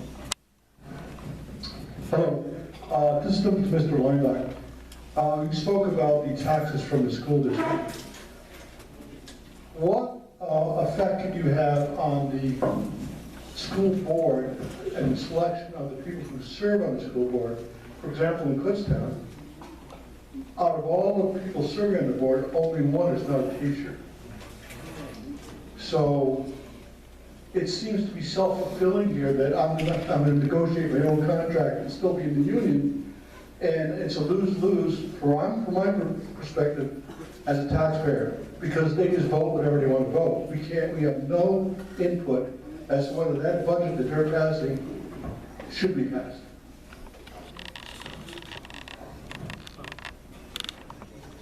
First of all, I think everyone is aware that the laws that are written that govern a school board come from the legislature. That doesn't mean that as an elected official we cannot impact those laws. I mentioned Waters of the U.S. That's federal. That's not local. I can't vote for or against. But I believe in the principle that Teddy Roosevelt put forward of the bully pulpit. You have a statutory role, but you have a position where you can influence to stand up for legislation that is good and stand against things that are bad. That's why I'm actively supporting property tax elimination, and I do believe there are changes that need to occur relative to the conflict of interest that occurs not just on school boards. It occurs in a number of different areas. And we can, while we don't have a vote, we can stand up for what we believe is necessary for truly transparent government.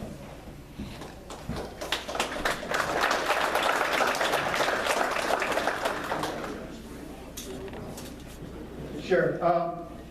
The key with the school boards is it doesn't take a lot of votes to be on the school board.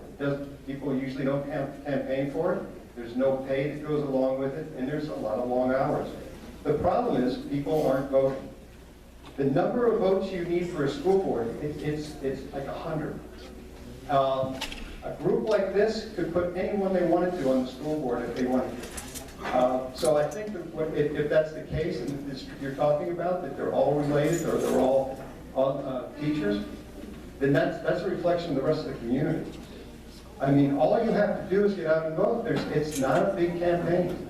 And believe me, most people after they're on it for one term, they don't want to do it again.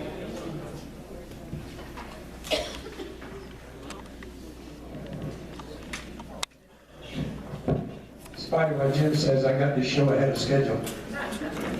We're okay. We can take more questions here. It's my understanding there were illegal immigrants in Berks County, western part of Berks County.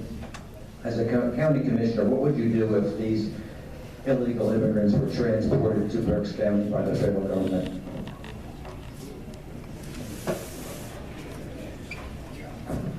Want to rephrase that? For the four of us up here, would you rephrase that question? It's my understanding that there are illegal immigrants in Berks County. As a county commissioner, what would you do about illegal immigrants transported by the federal government to Berks County? There are absolutely no doubt, no question that there are illegal immigrants in Berks County. It's one of the reasons that the Berks County Residential Center, you hear everybody talk about the Berks County Residential Center. It's a detention center for people who are here illegally that are claiming asylum. A significant percentage of those end up being deported. But what most people don't talk about, and I heard Kevin discuss this, the other tenet there in the federal government is Homeland Security. It is up to the benefit of this community to have that facility here because they are able to more quickly deal with issues of illegal aliens. Actually, when we renovated the Berksheim Annex, we included extra space, so the enforcement team from Allentown came down, and now the Allentown enforcement officers are located in Berks. Unconscionable verdict. But I think the judge's instructions to the jury are my instructions. The jury makes the decision. Now, if there's an error in law in some way, that my instructions were improper, and they came up with the wrong decision, I guess the appellate court may be the one to overturn that, but I'm not going to do that. It's the citizens that have to decide the issues in my view. And I instruct the jury what I think is fair, but I won't nullify a verdict unless, it's absolutely unconscionable and actually shocks the conscience of the court, which in most cases that I've experienced, it hasn't. They're pretty fair. Jurors know what's going on, and they make their decision. Of course, in a criminal case, if a jury renders a not guilty verdict, there's no way, I could overturn it anyway. Another question out there? You know Senator Scott Wagner from York? Yes, I do. Very well. He has said that if we do not elect 3 Republican candidates to the Supreme Court this year, he advises Pennsylvanians to pack their bag and move out of the state. How would you respond to that? First, I want to tell you my position on Senator Wagner. I think he's a great senator. I have a lot of respect for him because he stands up and fights for what he believes. I was at the Delco Patriots meeting and he spoke, and when he was speaking, I was in the back waiting to get up to speak because he had to get out and he had to go first, and that was great. And I was glad to hear him speak. But you know what he told everybody? See that person in the back? He's a judge. He's a great guy. He's the real deal. Go back there and sign his petitions. And the whole place signed all my petitions. And you know why he said that? Because I think he does believe that I am a good Republican and that I will follow the Constitution and do the right thing. I changed my party to get into the general election. Now, to answer your question about Republicans, that's what we have to avoid. You may vote Republican. There's nothing wrong with being a Republican or Democrat. I'm not waging war against the party that you want to be in. I'm only saying judges don't need to be Republican or Democrat. You need to be fair, honest, and have the qualifications. If I'm elected, if my stripes were Republican, what do you think I'm going to do? I suggest that you look at the 3 Republicans, if that's all you're looking at, because I don't really look at the Democrats. Look at the Republicans, and wait a minute, and look to see the qualifications. One is not qualified by the Bar Association. One has only been, the same person's only been a judge 3 years. I have 25 years experience. One has been on the Superior Court 7 or 8 years, never been in the family court, never been in a civil case. You have to look at the qualifications. The senator is going for the party because he's afraid of a Democrat being elected. But you can pick 2 Republicans and an independent. Yes. Would you be willing to change, to speak to him and perhaps change his mind because he's endorsed the 3 Republican candidates? Well, I can speak to him, but I mean, it's the people that have to speak. If people want to follow his lead, it's your right. It's your constitutional right. But it's also your duty to do the right thing. You're not elected a Democrat by picking me. Let's face it. And that's a fair statement. It's your choice. But I think that the situation is what it is, has to change, because otherwise, let's go back, let's talk about the porn scandal. We have the justice now accused of porn. You know what that's about? Everybody aware? What's that? No, we're not talking Attorney General, we're talking about a justice of Pennsylvania was just found to have pornography with all his computers and passing around porn and whatever else. I don't know if you heard that. He's a Republican. This is a new situation. We lost Justice Ori Melvin. All right? She was convicted as a felon. We lost Seamus McCaffrey on the pornography scandal, and now we have a Republican justice embroiled in the same thing. Okay, the reason I'm bringing it up is because all of you nominated him in a primary. He had no opposition. You were stuck with him when he came up. He was the party choice. No one went against him. You didn't have a choice. Now, I'm not saying you did the wrong thing. I'm not saying he's a bad guy. I don't want to get in that. But what I am saying is you didn't have a choice. So now you have 3 Republicans and 1 independent who was a lifelong Republican. It's a choice. My suggestion is you vote for me and pick 2 others. The best 2. That's how I feel about it. But you have to make your decision. I don't know if I'm convinced Senator Wagner because he's going with the party, strictly the party vote. I think that's where he's going. But he'll not say a bad word about me, I can tell you that.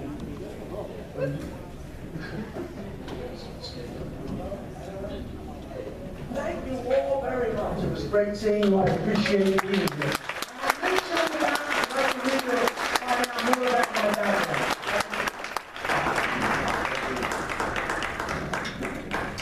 Okay, that concludes the program for candidates.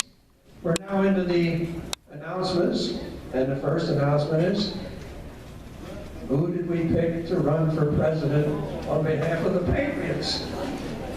And I must say, when I say we're nonpartisan because Biden got a vote.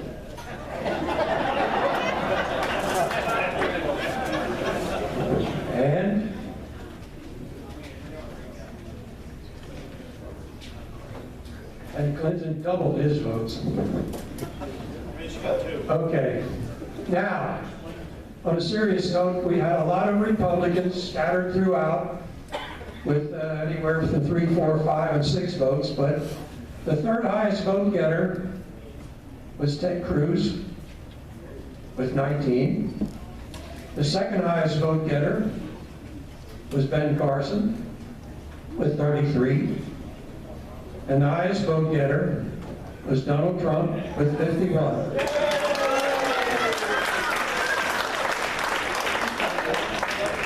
So, I don't know if he's going to be the right choice, but I know one thing. He's making the others take a hard look at what's been going on all these years as the establishment. Further in the announcements, first of all, a little bit about legislative comment. We didn't do a legislative report tonight due to time, but Eldon, would you come up here, Eldon, and at least fill us in on one of our hot buttons?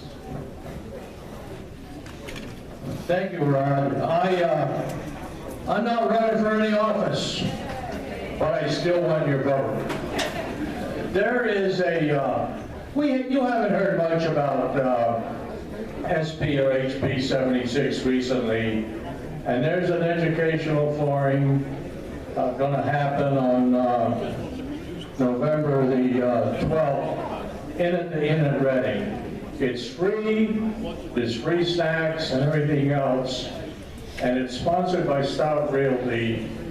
There's going to be Senators Argyle and Swank as the presenters, and also Ron Bortz, who is very knowledgeable on, incidentally, there's a lady up here taking notes. There's plenty of flyers in the back. Please pick one up, take a couple along, and give them to your neighbors. But I encourage everybody to go to this meeting on the 12th. Their goal is to get 500 or 600 people at the meeting. We can get updated, you can get the facts. There's going to be plenty of time for Q&A. So you'll get a chance to talk to your senators. And I forgot to mention Representative Jim Cox is going to be there also. So I feel it's a real opportunity for us to show the Patriots and get out and learn what's really happening. Bruce. 6:30 to 9:30, the doors open at 7:30. Again, he's what? 5:30. 5:30. Did I say 7:30? Hey, I got their attention. Anyway, these flyers are back there. And Senator Argyle keeps telling me that he has a lot more support and so forth and so on. I am hearing this so often that I'm becoming a little, hey, it's just the line that you're giving me. But there's been a couple things happening. The realtors are putting up their money to rent the home, put things out. And Governor Wolf is not as hard-headed, he wants me out here, is not as hard-headed as he used to be. He used to say, no way is he going to approve, he'll veto property tax elimination. More recently, he's not supporting it, but he's never saying he's going to veto it. So there's progress being made. Again, I encourage you on the 12th, bring your neighbors, learn what's going on, and we can maybe make a difference. Thank you. Sorry, Rod.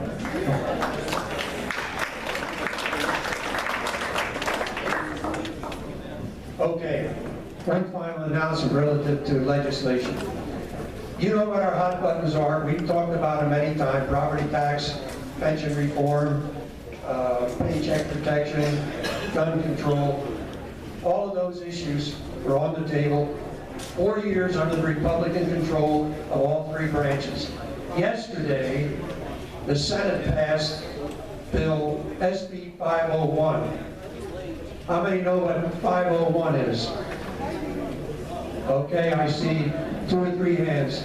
501 is known as Paycheck Protection Mary's Law. How many know what Mary's Law is? We're getting closer now.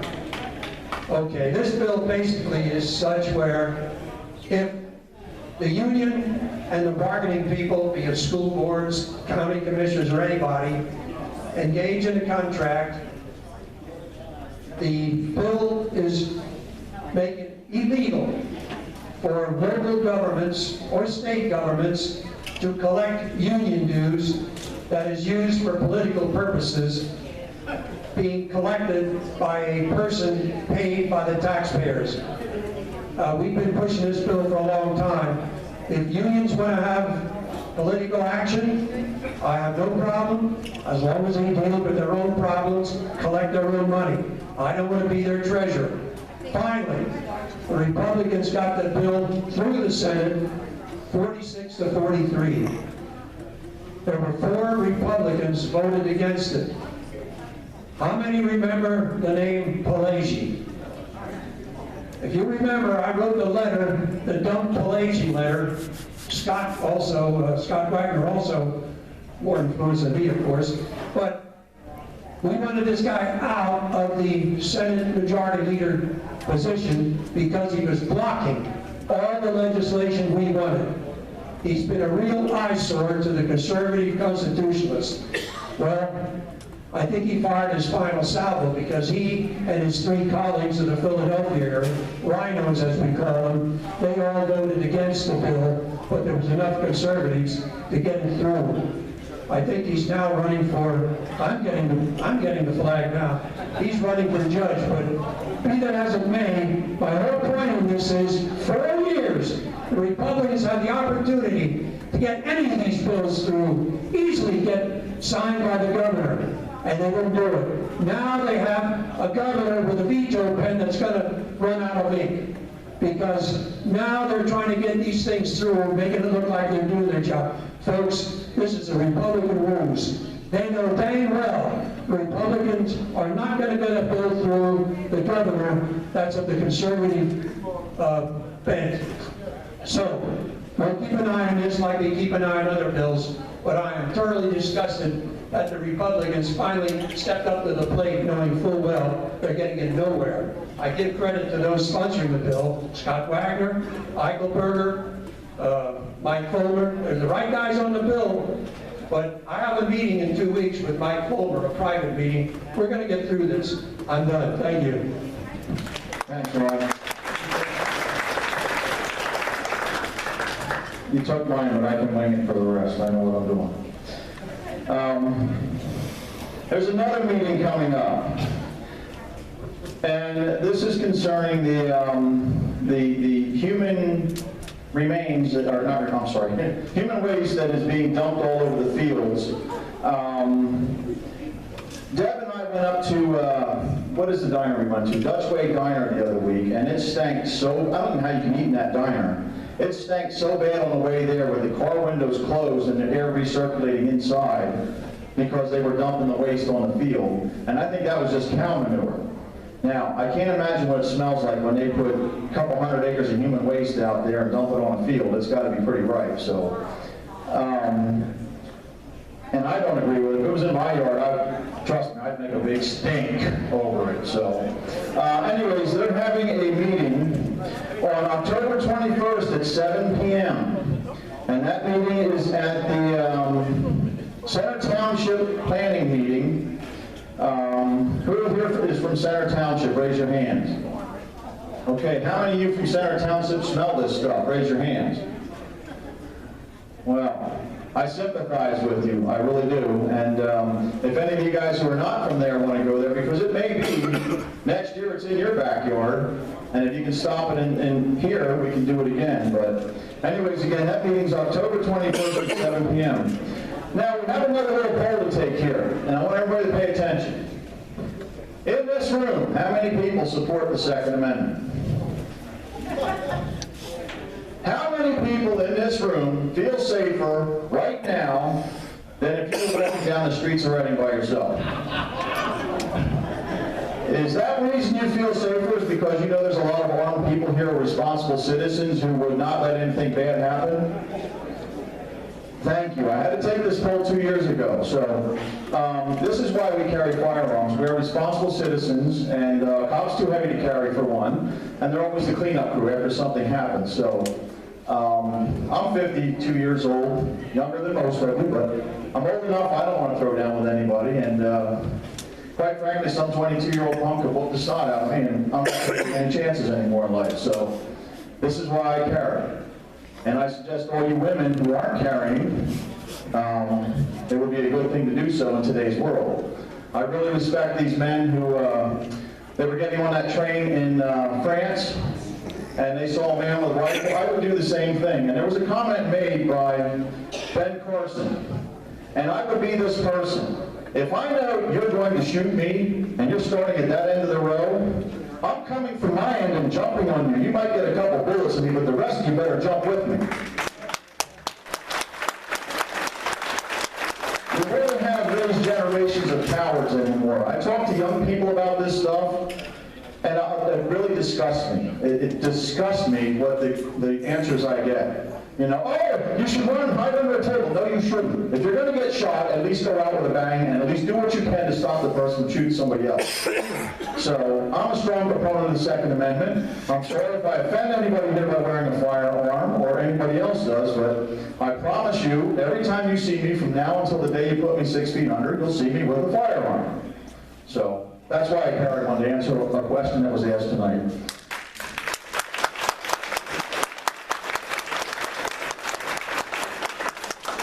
So at this time, I guess we're going to ask Randy to close this meeting with prayer. And I do want to say to all you politicians that are here, you do answer to a higher power. I know I do. Someday I'll answer for everything I've done in life, and I know that you guys will too. And I hope that when you're making an important decision, you think of that in your mind, that you're doing what's right for the people you represent, and what's right to your Maker, and what's right to the Lord Jesus Christ.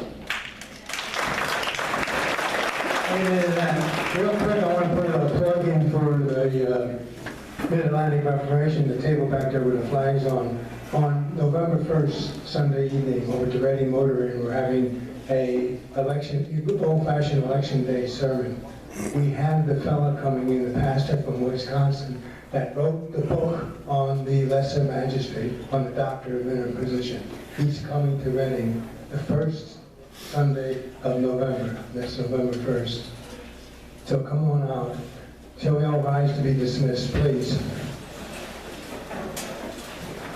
Dear Heavenly Father, we thank you for the evening. We thank you for the information that was conveyed here. We ask for blessings on folks that are running for office. And we do ask for mercy on the Berks Patriots. Let them have a successful election next month, and do bring some of these folks forward to stand in the gap. It's in Jesus' name we pray. Amen.